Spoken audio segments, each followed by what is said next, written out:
Hey, Dutchman Mods and Repairs back again. We're working on this 2002 RSX Type S. And we've got a rod knock issue.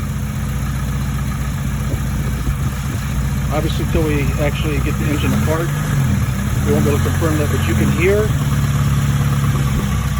I'm going to try and get in here. Go ahead and bring it just above idle.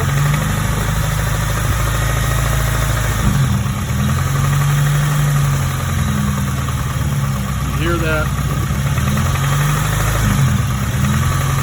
That knock noise. There's been some people call it pre-ignition issue, blah blah blah. Basically, how we kind of confirm this is that noise was actually louder. If you can hear that, do it again. Yep.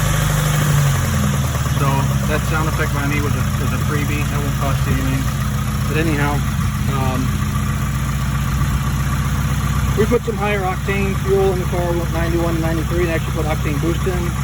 It didn't sound like it was pre-ignition, but we wanted to just kind of rule some things out. Ran that through. Didn't correct anything, so we went and got some motor honey, something to kind of thicken up the oil.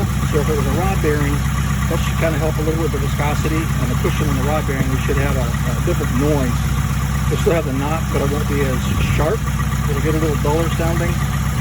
And that's exactly what happened. The noise you're actually hearing now is actually much more muffled once we put the motor honey in than what it was before. So we're going to be pulling this out. The Type 20. Oh, it's a K20 A2 motor. And RSX Type S vehicle. So we're going to be pulling out and taking a look at rod bearings. And that's the fun project we got. So we'll keep you posted on it. Have a good one.